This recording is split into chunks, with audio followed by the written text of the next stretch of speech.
You so much. The first question that we'll take is from Sarah, who is asking, what are the rational proofs of prophecy? Are the miracles of the prophets the strongest proofs of their prophethood? Well, there are temporal miracles, and then there's miracles that stay with us. One of the greatest miracles of the Prophet ﷺ is the Sahaba.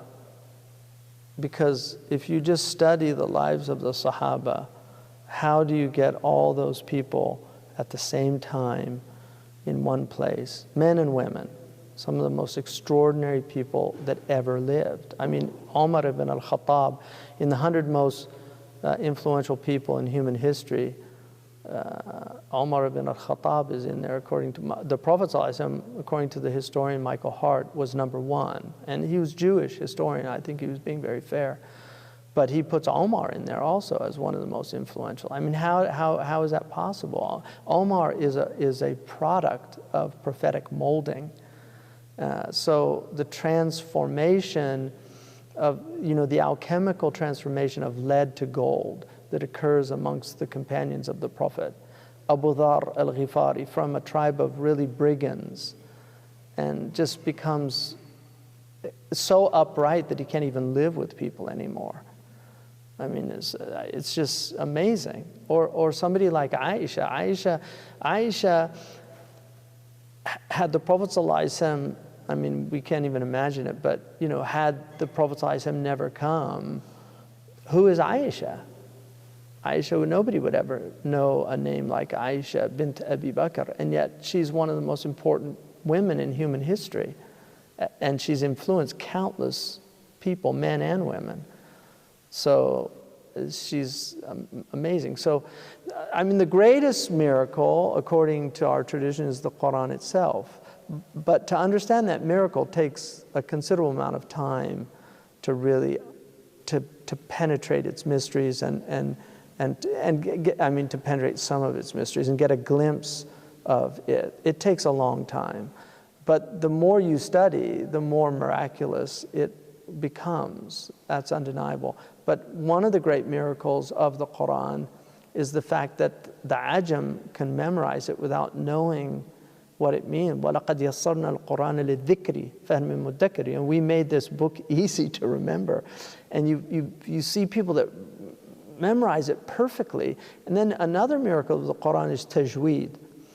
Because why is it that people, I've met Pakistanis that can't speak Arabic except with an accent, and yet they can recite the Quran with perfect tajweed. It's amazing. I mean, how is it that people can learn? And then also how is it, we don't know how the Torah was originally recited at the time of Moses. We don't know how the Greek of the New Testament was recited. And I had 2 years of Greek, and the Greek teacher told us on more than one occasion, we think it was pronounced this way, we don't know. So even the Greek, Koine Greek of the New Testament is we don't have a tajweed of it, like orthoepy, I think they call it. So tajweed is a miracle of Islam. And then the Prophet ﷺ's, like, where do you get the Taj Mahal and the Alhambra Palace? I mean, how is it that beauty, Western beauty of Islam, Spain, when they show brochures to visit Spain, they show the Alhambra Palace. That was built by Muslims, it wasn't built by Christians. And then when they show Hindus, when they show their tourist things to visit India, they show a Muslim mosque. And then the Jews, when they show their brochures to visit Israel, they show a mosque that Muslims built. Like, how is the, why, what's so amazing about it? Because it's what civilization created those. Like, what was in the souls of those people that came out of them? Early on, too. I mean, Abd al-Malik ibn Marwan, that's very early. And I heard a lecture on Al-Quds, because, I mean, even though we know Masjid al-Aqsa is actually another part of the mount. But the Bayt al-Maqdis, where the prophets had the Isra and the Mi'raj. Rather, it was the Isra was to it, and then the Mi'raj was from it. But so I heard this amazing architect in Colorado, and he was a student of Keith Critchlow, who's a famous sacred geometrician that studied Islamic art. And he was explaining how this is almost a perfect building. There's only one problem architecturally. There's not an intermediary.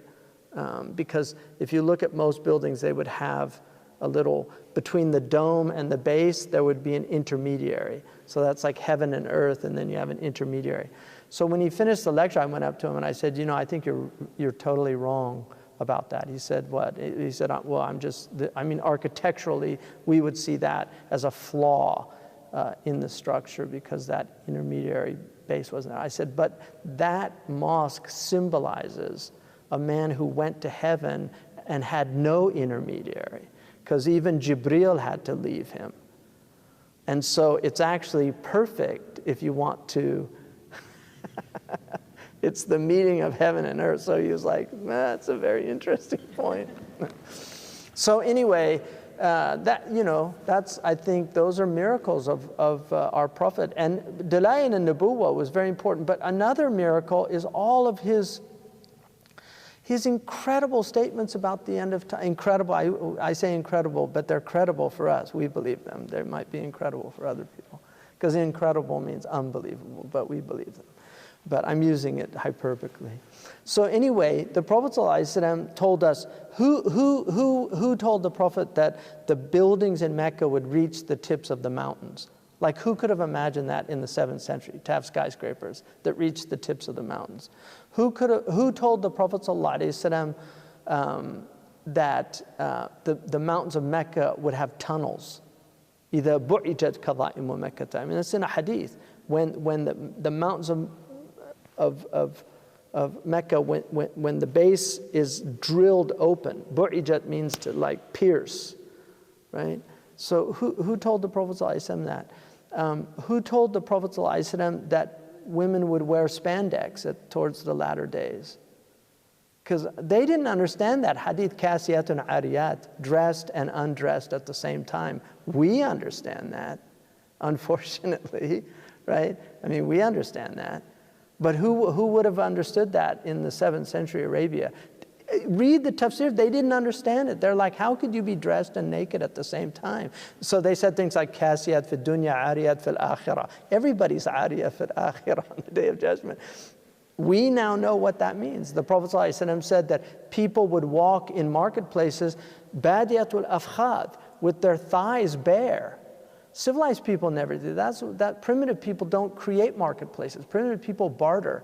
They live they don't have marketplaces. That's the difference between civilized, one of the differences between civilized and, so he's talking about people in aswaq, in malls, walking with shorts on. Who told the Prophet ﷺ? I mean, there's so many things that he said. Who told him that destitute Bedouin would be vying with one another to build tall buildings in the Arabian desert? Who told him that all this money would come to the Arabian Peninsula? Who told him that the Arabian Peninsula would be turned into gardens and have green, it was desert. Like, now you go and you can see these amazing gardens. I mean, they actually have skiing in Dubai. Like, they have snow. So all these things, the Prophet ﷺ, he told all these things, and I'm just like, you read the signs of the end of time, and you're like, it's not like Nostradamus, where it has to be interpreted. These are like clear signs. The Prophet ﷺ said that children, he said, al-mataru sayakunu qayda. Like, rain would be acidic. Qayd means to burn. Who told him about acid rain? And then who told him, sallallahu alayhi wasallam, about, we know, I'm just saying rhetorically, that these for us, these are all signs. He said, wal waladu ghayda, the child would be filled with rage. Children would be filled with rage. It's amazing. And he said, يَفِيضُ اللِّئَامُ فَيْضًا وَيَغِيظُ الْكِرَامُ غَيْضًا. He said that the the low people would be everywhere. And he said noble people would diminish. They would just begin to disappear. He said, how will you be when you're amongst the leftovers of humanity, like the party's over? It's all the crumbs and the scraps. I mean, just look how people dress. Look how people have always dressed nobly throughout human history. Nobody ever dressed like modern people. Nobody in history. Romans had togas. You know, the Persians had their robes.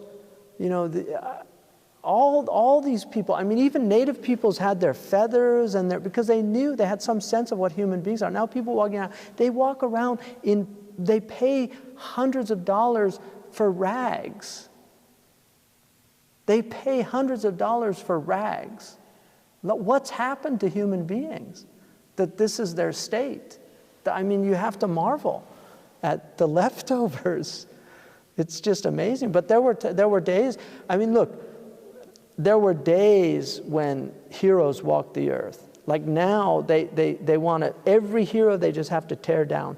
Everybody of any distinction, they have to tear them down. They have to destroy them. They have to expose them, show how they're just like everybody else. There's nothing special about them.